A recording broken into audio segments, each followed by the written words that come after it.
গতকাল রাতে আমাদের লালমনিরহাট জেলা পুলিশের একটা নিয়মিত টহলের মধ্যে একটা এই কাভার্ড ভ্যানটাকে যখন সিগন্যাল দেওয়া হয়, এই কাভার্ড ভ্যানটা সিগন্যাল অমান্য করে তখন থেকে লালমনিরহাট জেলা পুলিশ এটাকে ধাওয়া করে এবং লালমনিরহাটের যে গোয়েন্দা পুলিশ এটার পিছনে তাড়া করার পর তারপর তারা আমাদের গঙ্গাচড়া জেলা পুলিশের সাহায্য চায়।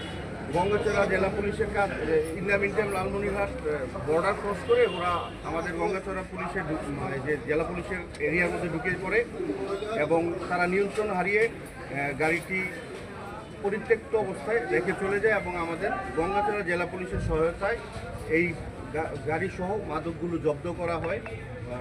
এটা মূলত লালমনিরহাট জেলা পুলিশ এবং গঙ্গাচড়া পুলিশের একটা যৌথ মাদক অভিযান এবং পরবর্তীতে আপনাদের সবার উপস্থিতিতে আমরা যেই মাদকগুলো উদ্ধার করেছি তার একটা ছোট্ট বিবরণ আমি দিই। সেটা হচ্ছে স্ক্যাপ 179 বোতল, ফেন্সিডিল 540 বোতল, ফেয়ারডিল 166 বোতল, সর্বমোট 885 বোতল। আনুমানিক বাজার মূল্যটা একটু আনুমানিক বাজার মূল্য প্রায় 10 লক্ষ টাকা, প্রায় 10 লক্ষ টাকা। আর কিছু লেভেলিং উদ্ধার হয় আর হচ্ছে কিছু ওই যে কর এই হচ্ছে আমাদের টোটাল রিকভারি। এটা মানে আমাদের দুই জেলা পুলিশের একটা যৌথ অভিযান। লালমনিরহাট থেকেই তারা মূলত আমাদের গোয়েন্দা